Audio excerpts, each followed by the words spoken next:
శ్రామిక దినోత్సవ సందర్భంగా ఇక్కడికి వచ్చేసిన 13 ఉమ్మడి జిల్లాల నుంచి విచ్చేసిన ఉపాధి శ్రామికులకి, వారికి సంబంధించిన అన్ని డిపార్ట్మెంట్స్ అధికారులకి, మీడియా ప్రతినిధులకి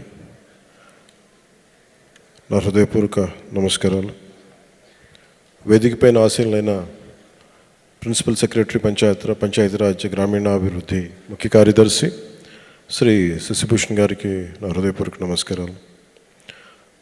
కమిషనర్ పంచాయతీరాజ్ మరియు గ్రామీణాభివృద్ధి శ్రీ కృష్ణతేజ గారికి, శ్రీ షణ్ముఖ్ కుమార్ గారికి, ఐఎఫ్ఎస్ డైరెక్టర్, జాతీయ నరేగా డైరెక్టర్, శ్రీ శ్రీకాంత్ గారు డైరెక్టర్ సోషల్ ఆడిట్, పంచాయతీరాజ్ మరియు గ్రామీణాభివృద్ధి శాఖ అధికారులు, మిగతా ఉన్నతాధికారులందరికీ కూడా పేరు పేరున నా హృదయపూర్వక నమస్కారాలు. మరోమారు అందరికీ మేడే సందర్భంగా మీ అందరికీ మేడే శుభాకాంక్షలు తెలియజేసుకుంటా ఉన్నాను. మీ అందరి మాటలు వింటూ ఉంటే చాలా ఆనందం కలిగించింది. ఏ ఉద్దేశం కోసం అయితే అంటే గ్రామాలు పట్టుకొమ్మలు, చిన్నప్పుడు పుస్తకాలు చదువుకున్న స్కూల్లో, ఇందాక మీరు మొగల్తూరు నుంచి మీరు మాట్లాడుతూ ఉంటే నేను మొగల్తూరుకి 1-2 సార్లు వచ్చాను. నేను పుట్టింది మన గుంటూరు జిల్లా బాపట్లో పుట్టాను. మొగల్తూరుకి అయితే 1-2 సార్లు వచ్చినట్టు గుర్తు నాకు చిన్నప్పుడు. నాకు చిన్నప్పుడు ఉన్న 2 ఎకరాల పొలం అమ్మేసుకున్నాం, అంత 3 ఎకరాలు ఉండేది, అది అమ్మేసుకున్నాం, అది ఇబ్బందులతోటి. సో నాకు ఎందుకు ఆ పల్లెటూళ్ళ మీద చాలా విపరీతమైన మమకారం, నాకు మామూలు ఇష్టం కాదు. నాకు గ్రామాలు బాగుండాలని నిరంతరం ఆకాంక్షించేవాడిని. అందుకే నేను ఒక 8 ఎకరాలు ఎప్పుడు ఒక పొలం కొనుక్కాను చాలా సంవత్సరాల క్రితం, దాదాపు ఒక 25 సంవత్సరాల క్రితం అనుకుంటాను. సో దాంట్లో ఇప్పుడు నేను మీకు మూగ జీవాలకి నీటి సౌకర్యాలు కానీ, లేదంటే ఇవన్నీ ఎక్కడి నుంచి వచ్చినాయి, లేదంటే మీ శ్రమని గుర్తించడానికి ఎందుకు ఆ మనసు ఉంది అంటే, నాకు ఆ శ్రమ విలువ తెలిసిన వాడిని. అంటే కండ కరిగించేవాళ్ళే కనుక లేకపోతే, రక్తం ధారబోసేవాడు లేకపోతే, ఎత్తైన కట్టడాలు ఎన్నైనా కట్టలేం, పచ్చదనం ఉండదు, హరితహారాలు చేయలేం, లేదంటే గ్రీన్ రెవల్యూషన్స్ రావు. అందుకని ఎవరైతే శ్రమ పడతారో వారికి ముందస్తుగా ఇవ్వాల్సింది కూలీ అనే పదం కంటే కూడా వారిని శ్రామికుడు, ఈ దేశాన్ని నిర్మించే శ్రామికులు వీళ్ళు. అందుకని మొన్న మీటింగ్లో కూడా ప్రత్యేకించి ఈ రోజు నుంచి ముఖ్యంగా మీడియా వారికి కూడా విత్ డిపార్ట్మెంట్ మేమందరం చేస్తాం. ఈ కార్మిక దినోత్సవం సందర్భంగా మీరు ఉపాధి కూలీలు కాదు, మీరందరూ దేశ నిర్మాణంలో చెమటోడ్చి దేశం నిర్మాణం చేసే శ్రామికులు. అందువల్ల ఈ రోజు నుండి మిమ్మల్ని ఉపాధి శ్రామికులుగానే పిలుస్తాం. ఆ గౌరవం ఇవ్వాల్సిన అవసరం మా అందరి మీద ఉంది. ఎందుకంటే ఏ పని చేసినా చాలా చిన్నతనంగా ఉంటుంది. ఒక ఇంజనీరే గొప్పవాడా, ఒక సైంటిస్టే గొప్పవాడా, ఒక డాక్టరే గొప్పవాడా, చెమటోడ్చి పనిచేసే శ్రామికుడు గొప్ప, అది నేను తగ్గించడం నాకు ఎప్పుడు ఇష్టం ఉండదు. డిగ్నిటీ ఆఫ్ లేబర్ లేదు మన దేశంలో. ఆ డిగ్నిటీ ఆఫ్ లేబర్ని నేను ఎందుకు దీనికి ఇంత తపన పడతానంటే, నాకు చిన్నప్పుడు నేను రెగ్యులర్ చదువుకోలేదు కాబట్టి ఏ ఉద్యోగంకి వెళ్ళాలో తెలిసేది కాదు. ఒక 19-21 వయసులో నేను అడిగింది మా ఇంట్లో, మీరు ఏదన్నా నన్ను బయటికన్నా వదిలేయండి, నన్ను ఇంట్లో ఎట్లా ఉండంటే ఇట్లాగే గాజు బొమ్మలో పెంచేవాళ్ళు. నేను వెళ్ళి పని చేస్తాను, నన్ను వదిలేసేయండి అంటే, నా పని అన్నా ఇవ్వండి, లేదంటే నేను ఏదైనా పని నేను ఏదో వాళ్ళకి నన్ను వదిలేసేయండి, లేదంటే మీరు నాకు పని అన్న చెప్పండి అంటే వాళ్ళు ఇబ్బంది పడుతున్న నా మైండ్లో ఒకటి వచ్చింది నా మనసులో. బెంగళూరుకి వెళ్ళి ఒక చిన్నపాటి నర్సరీలో మీరు ఏ విధమైన పని చేస్తున్నా ఆ పని చేయడానికి సిద్ధపడి నేను వెళ్ళిపోతుంటే మళ్ళీ ఫైనల్గా ఆపి నన్ను మళ్ళీ ఇక్కడ తీసుకొచ్చాను. అంటే నా మనసులో ఎప్పుడు కూడా నిజమైన శ్రమ, కండని కరిగించే శ్రమ, రక్తాన్ని ధారబోసే శ్రమ. సో మీరే లేకపోతే ఈ రాష్ట్ర నిర్మాణం కానీ ఈ దేశ నిర్మాణం కానీ ఉండదు. అందుకని మీకు ఇవ్వడానికి నిజంగా నేను చాలా అదృష్టంగా భావిస్తున్నాను. పంచాయతీరాజ్ శాఖ తీసుకున్నాను అంటే దీని వెనక ఓట్లు కానీ దీని వెనక ఇంకో ఎన్నికలు కానీ లేదు. ఏ నిర్ణయం తీసుకున్నా మనం దేవుడి దీవెనల కొద్దీ అందరి సహకారం కొద్దీ ఈ రోజున చాలా ప్రభుత్వాన్ని నడిపే స్థితిలో ఉన్నాం. ఈ 5 సంవత్సరాల కాలంలో ఎంత బాగా చేయగలం, మీకు ఎవరు తీర్చినంతగా ఎంత శ్రమ పడగలి, ఎంత దగ్గరికి రాగలం, మీ సమయాన్ని అంటే మీ కష్టాన్ని ఇంతన్నా తీయగలగాలి, అంతే తప్ప వేరే ఆలోచన లేదు. ఇది వేస్తే ఓట్లు వస్తాయా, ఇవి చేయకపోతే ఓట్లు రావా, అసలు ఆలోచించట్లా. మీకు ఎంత మూగజీవాలకి ఎందుకు చేయగలిగి, మీరు అనంతపురం నుంచి మీరు మాట్లాడుతూ ఉంటే మూగజీవాలకి అవి ఓట్లు ఇవ్వవు మనకి, దానివల్ల ఓట్లు రావు మనకి. పుణ్యం వస్తుందని కూడా కాదు, విపరీతమైన ఎండల్లో దాహం ఎండుకుపోయి మనిషి అయితే దాహం అని అడుగుతాడు, మూగ జంతువు ఏం అడుగుతుంది? ఆ బాధ, ఆ రోదన మనం విష్ణుమూర్తిది ఉంటుంది కదా మనకి గజేంద్ర మోక్షంలో. అంటే నిజంగా స్పందన ఉన్నవాళ్ళు మూగజీవాల ఏడుపు అర్థమవుద్ది మనకి. ఆ స్పందన నా ఒక్కడికే లేదు, మా వేదిక పైన ఉన్న అధికారులందరికీ, మీ గ్రామాల్లో ఉన్న పంచాయతీరాజ్ అధికారులందరికీ మూగజీవాల రోదన కూడా వచ్చేటప్పటికి ఈ రోజున ఆంధ్రప్రదేశ్ పంచాయతీరాజ్ శాఖ ఒక గజేంద్ర మోక్షంలో ఎట్లా వస్తారో విష్ణుమూర్తి అని ముసలి నుంచి ఎలా రక్షిస్తాడో, ఈ దాహార్తి నుంచి ఎండిపోతున్న మూగజీవాల గొంతులను కూడా తడపడానికి పంచాయతీరాజ్ శాఖ ఉన్నతాధికారులు అందరూ కూడా పూనుకొని, ప్రతి గ్రామాల్లో పంచాయతీరాజ్ శాఖ ఉన్నతాధికారులు పూనుకొని, నేను సింపుల్గా ఏం చేస్తాను, కట్టేయండి అని చెప్పి నేను త్రికరణ శుద్ధిగా చెప్పగలను. కానీ క్షేత్రస్థాయిలో చేయాలి అంటే ప్రతి పంచాయతీలో ఉన్న పంచాయతీరాజ్ శాఖ ఉద్యోగే దానికి నిజమైన వారికి ఈ చప్పట్లు వాళ్ళకి మనస్ఫూర్తిగా వెళ్ళాలి. ఆ తర్వాత మీరు శ్రమ చేశారు, మనకి మనం నిర్మించుకున్నాం. అందుకని మనస్ఫూర్తిగా మీ అందరికీ చాలా చాలా హృదయపూర్వక ధన్యవాదాలు తెలియజేసుకుంటా ఉన్నాం. ఈ ఉపాధి హామీ పథకం నిజానికి దేశానికి, రాష్ట్రానికి, దేశానికి కూడా ఒక వరం. ఈ రోజున ఆంధ్రప్రదేశ్ అప్పులు పాలైపోయిన ఆంధ్రప్రదేశ్ సారా రేట్లు పెంచి సారాని నిషేధిస్తామని చెప్పి వచ్చిన ప్రభుత్వం సారా మీద డబ్బులు సంపాదించి, సారా మీద స్కాములు చేసి, వాళ్ళ సారోల మీద, సారా తాగిన వాళ్ళ సారోల మీద డబ్బులు సంపాదించి 3200 కోట్లు ఇప్పటికీ తేలిన లెక్క. వాళ్ళు చేస్తుంటే అలాంటి శిథిలమైపోయిన ఆర్థిక వ్యవస్థ చిన్నాభిన్నం అయిపోయిన పరిస్థితుల్లో ఈ పంచాయతీరాజ్ నిధులు రాష్ట్రానికి ప్రాణవాయువు అయినాయి. నిజంగా అది ఆక్సిజన్ అయిపోయింది మనందరికీ. ఈరోజు దాంట్లో మనకి జాతీయ ఉపాధి హామీ పథకం ఈ రాష్ట్ర అభివృద్ధికి వెన్నెముక అయిపోయింది. ఉపాధి హామీ పథకం దాదాపు 46,94,000 కుటుంబాలు, 75,23,000 మంది శ్రామికులు వారి సొంత గ్రామాల్లోనే ఉపాధి పొందుతున్నారు. పోయిన ఆర్థిక సంవత్సరంలో 24 లక్షల పని దినాలు కల్పించాం.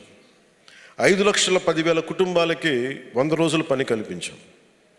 గత ఆర్థిక సంవత్సరంలో ఈ పథకం కింద 10,669 కోట్ల రూపాయలని ఖర్చు చేశాం.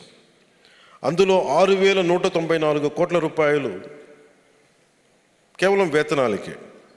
ఇందాక సోదరు అంటున్నట్టుగా 150 అంటే గగనం అంటే 350 రూపాయలు వస్తున్నాయంటే ఎక్కడా లంచాలు తీసుకోకుండా సోషల్ ఆడిట్ ద్వారా అందరికి వెళ్ళాలని ఒక్క నిజంగా కట్టుదిట్టం చేస్తే మీకు ఆ డబ్బులు పెరిగినాయి. దాంట్లోకి వేతనాలకి 6,194 కోట్ల రూపాయలు ఖర్చు చేశాం. వేతనాలకి 4,023 కోట్ల రూపాయలు మెటీరియల్ కింద ఖర్చు చేశాం. మీరు పడే ఈ కష్టం ఈరోజు గ్రామాల అభివృద్ధికి చాలా బలమైన బాటను వేస్తుంది. మీ కష్టం ఫలితంగా పల్లి పండుగలో, అంటే పల్లి పండుగని ఎందుకు పదం వచ్చిందంటే కృష్ణతేజ గారితో కూర్చున్నప్పుడు అసలు జీవం వస్తుంది. ఒక పని ఉన్నప్పుడు 10 మందికి హుషారు ఉంటుంది. ఒక పండగ వాతావరణం కావాలి అంటే అది మన పల్లిని ఒక పండగ వాతావరణం క్రియేట్ చేయాలని శశిభూషణ్ గారు, మన కృష్ణతేజ గారు ఒక మీటింగ్లో చెప్పినప్పుడు వారు ముందుకు తీసుకెళ్ళింది ఇది. అందుకనే పల్లి పండుగ నిజంగా ఈ రోజున ఒక పండుగ వాతావరణం తీసుకొచ్చింది మన పల్లెల్లో. సో పల్లి పండుగలో భాగంగా ఇప్పటికీ 377.37 రూపాయలు 377.37 కోట్ల రూపాయలతోటి 21,564 గోకులాలు పూర్తి చేశాం. దీనివల్ల ప్రతి రైతుకి నీడపట్టును ఉండటం, వాటికి చిన్నపాటి నీడను ఉండటం వల్ల ప్రతి రైతుకి నెలకి 4,200 రూపాయల అదనపు ఆదాయం లభిస్తూ ఉంది. ఇందాక మీ మాటల్లో నాకు అదే అర్థమైంది. అలాగే మీ కష్టం ఫలితంగా ఇప్పుడు నాలాంటి వ్యక్తి బాధపడి ఏదన్నా ఒక పాలసీ పెట్టినా కానీ అధికారులు దాన్ని చాలా ఉన్నత మనస్సుతోటి తీసుకెళ్దాం అనుకున్నా కానీ మీ శ్రమ లేకపోతే ఈ రోజున 13,500 పశువుల తొట్టెలు 60.75 కోట్ల రూపాయలతో ఖర్చు పెట్టి పూర్తి చేయగలిగామంటే దీనికి శ్రామికుడికి జై అనక శ్రామికుడికి జయ జయధ్వానాలు కొట్టకపోతే ఇంకెవరు కొడతాం. అలాగే మీ అందరి భాగస్వామ్యంతో మీ శ్రమ ఫలితంగా 317.91 కోట్ల ఖర్చుతోటి 63,582 ఎకరాల్లో పండ్ల తోటలను పెంచాం. వీటి ద్వారా 41,000 కుటుంబాలు లబ్ధి పొందుతున్నాయి. పండ్ల తోటల పెంపకం ద్వారా ఎకరానికి సంవత్సరానికి ఆదాయం 50,000 రూపాయలు, మొత్తం సంవత్సరానికి 315 కోట్ల ఆదాయం లభిస్తుంది. మీ కష్టం ఫలితంగా, మీ శ్రమ ఫలితంగా పల్లె పండుగలో భాగంగా 1,800 కోట్ల ఖర్చుతోటి మన గ్రామాల్లో ప్రత్యేకించి 32,086 ఎస్సీ ఎస్టీ ఇతర కాలనీల్లో 4,000 కిలోమీటర్ల సీసీ రోడ్లను పూర్తి చేశాం. ఈ సంవత్సరం కూడా 4,000 కిలోమీటర్ల సీసీ రోడ్లు నిర్మించబోతున్నాం. డోలీ మోతలు తప్ప అంబులెన్స్ సైరన్ కూత వినిపించిన గ్రామాల్లో కూడా రోడ్లు పడ్డాయి. ఈ రోజున అంబులెన్స్ వెళ్తుందంటే అది సంపూర్తిగా ఆ ఫలితం అంతా అది మీ శ్రమ, అది మీకే దక్కుతుంది. ఉపాధి శ్రామికుల సంక్షేమం, అభివృద్ధి అత్యంత ప్రాధాన్యం. మన నారా చంద్రబాబు నాయుడు గారి, గౌరవ ముఖ్యమంత్రి నారా చంద్రబాబు నాయుడు గారి కూటమి ప్రభుత్వంలో ప్రధానమంత్రి గారి సహకారంతో ఈ కూటమి ప్రభుత్వం ఎంత బలంగా వెళ్తుంది అంటే ఈ రోజున ఇన్ని దశాబ్దాల్లో ఎవ్వరు కూడా ఇంత చేయనంతగా చేయగలుగుతున్నాం అంటే త్రికరణ శుద్ధిగా మేమందరం కూర్చొని మీ జీవితాలకి ఎంత మేము చిన్నపాటి ఊత ఇవ్వగలం అన్న ఒక్క మా ప్రధానమంత్రి గారి దగ్గర నుంచి, ముఖ్యమంత్రి గారి దగ్గర నుంచి ఆఖరికి మన చివరన ఉన్న సచివాలయం ఉద్యోగుల వరకు అందరూ కట్టుదిట్టంగా ఒకటే మాట మీద ఉంటే మేమందరం మీకు ఈ చిన్నపాటి ఆనందం మేము చూడగలుగుతున్నాం మీ కళ్ళల్లో. ఉపాధి శ్రామికుల సంక్షేమం మాకు చాలా చాలా ప్రాధాన్యం. ఈ ఒకే ఒక్క రోజులు అంటే మొన్న మొగల్తూరులో నా దృష్టికి కృష్ణతేజ గారు పట్టుకొచ్చినప్పుడు వారెవరికి మన ప్రధానమంత్రి జీవన్ జ్యోతి బీమా యోజన లేదు, కొంచెం ఇబ్బంది ఉంది, చనిపోతే డబ్బులు ఎలా ఇవ్వాలో తెలియట్లేదంటే ఆ రోజు మేము ఒక నిర్ణయం తీసుకున్నాం. వెంటనే ఒకే ఒక రోజులో 1 కోటి మంది ఉపాధి శ్రామికులకి ప్రధానమంత్రి సురక్షా బీమా యోజన మరియు ప్రధానమంత్రి జీవన్ జ్యోతి బీమా యోజన కింద నమోదు చేసుకున్నట్టు తెలుసుకున్నాం. తద్వారా ఆ కుటుంబానికి 2 లక్షల రూపాయలు భరోసా లభిస్తుంది. మీరు ప్రతి పనిలో తోడుగా మేము ఉన్నామని చెప్పడానికి నిదర్శనంగా ఉపాధి హామీ పథకం కింద పని ప్రదేశాల్లో గాయపడిన మరణించిన ఉపాధి శ్రామికునికి వైద్య సౌకర్యాల నిమిత్తం ఎప్పుడు 2006 సంవత్సరంలో ఆమోదించిన ఎక్స్ గ్రేషియా పరిహారాలను సవరించాం. అందులో భాగంగా మీరు చేసే పని ప్రదేశంలో ప్రమాదవశాత్తు మరణిస్తే పూర్తిగా కనుక ఏదన్నా వచ్చే మన ఒక ఇబ్బందిగా మన శరీరానికి ఏదైనా ఒక పనిచేయని పరిస్థితిలో ఉంటే దాని వరకు చెల్లించే 50,000 రూపాయలని ఇప్పుడు 2 లక్షల రూపాయలకి దాన్ని పెంచాం. ఎండలు ప్రత్యేకించి తీవ్రంగా చాలా మీకు తెలిసి ఎంత ఇబ్బందిగా ఉంటాయి ఎండలు. ఎందుకంటే శ్రమ చేసేవాడికి ఉన్నంత ఎండ తీవ్రత ఇంకెవరికి ఉండదు.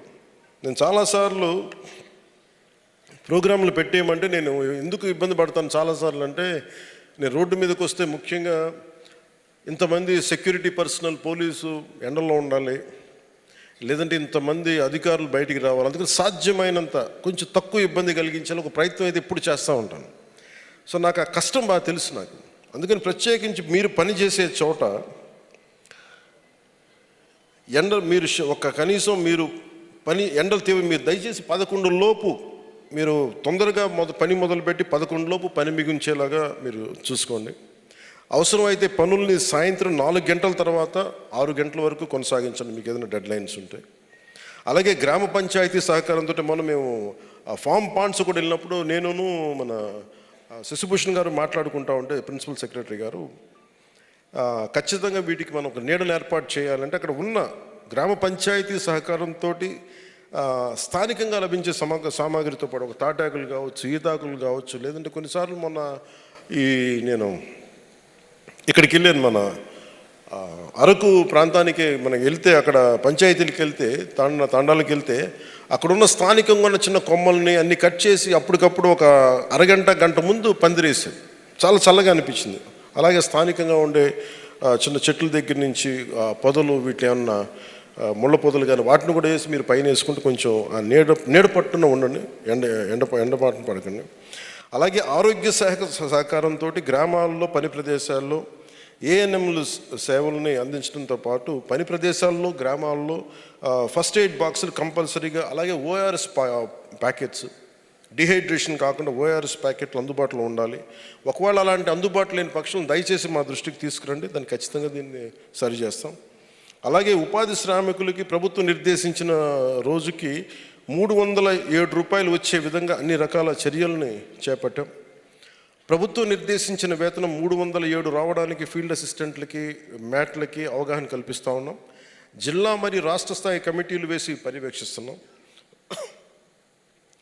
అంటే ఈ సందర్భంగా నేను ఒక క్యాబినెట్ మీటింగ్స్లో ఒకసారి గౌరవ ముఖ్యమంత్రి చంద్రబాబు నాయుడు గారితో మాట్లాడుతూ ఆయన నాకు తెలియజేశారు ఇది, ఎందుకంటే మేము క్యాబినెట్లో మా అందరికీ తెలియజేశారు. ఎందుకంటే జాతీయ ఉపాధి హామీ పథకం కింద వేతనాలని మొట్టమొదటిగా పెంచింది గౌరవ ముఖ్యమంత్రి నారా చంద్రబాబు నాయుడు గారు. ఈ సందర్భంగా మనస్ఫూర్తిగా మీరు వారికి అభినందనలు తెలియజేయాల్సిందిగా నేను కోరుకుంటాను. అలాగే 307 కూడా పెంచడానికి వెంటనే పెరగాలి అని అంటే ఆయన ఒక నిర్ణయం లేదు, ఎట్టి పరిస్థితులు మన శ్రమ చేసే వారికి వేతనాలు పెంచాల్సిందని చెప్పి ఆయన తీసుకున్న నిర్ణయం, ఇది మనస్ఫూర్తిగా వారికి మరోమారు ధన్యవాదాలు తెలుపుకుంటాం. అలాగే మీ సంక్షేమం కోసం కష్టపడి పనిచేస్తున్న ఉపాధి హామీ సిబ్బందికి వేతన మొత్తాన్ని బట్టి 3 లక్షల రూపాయల నుండి 30 లక్షల రూపాయల వరకు ఉచిత ప్రమాద బీమా కల్పించేందుకు స్టేట్ బ్యాంక్ ఆఫ్ ఇండియా వారితోటి ఒప్పందం కుదుర్చుకోవడం జరిగిందని మీ అందరికీ తెలియజేస్తున్నాను. ఎందుకంటే నేనే ఒక పార్టీని నడుపుతూ నా నాయకులు నిన్న కూడా చూసారు, మన చాలా దురదృష్టవశాత్తు చనిపోయారు. వాళ్ళందరికీ ఎక్స్గ్రేషియా గౌరవ ముఖ్యమంత్రి గారు 25 లక్షలు ప్రకటించారు. అలాగే నేను పార్టీకి సంబంధించినంత నేనే ఒక 5 లక్షల రూపాయలు ప్రత్యేక పరిస్థితుల్లో రాకూడదని కోరుకుంటాం ఇలాంటి దుర్ఘటనలు, బట్ కానీ అవి ఇస్తున్నాం. సో అలాంటిది మీరు దేశ నిర్మాణంలో భాగస్వామ్యం, మీరు దేశానికి వెన్నెముక. అందుకని మీ సంక్షేమం కోసం పనిచేస్తున్న మీ అందరికీ కూడా ఉపాధి హామీ సిబ్బందికి కావచ్చు, అందరికీ కూడా ఈ 30 లక్షల రూపాయల ఉచిత ప్రమాద బీమాని కల్పించేందుకు స్టేట్ బ్యాంక్ ఆఫ్ ఇండియా వారితో ఒప్పందం చేసుకున్నందుకు మనస్ఫూర్తిగా అధికారులందరికీ ఉన్నతాధికారులకు ధన్యవాదాలు తెలియజేస్తున్నాను.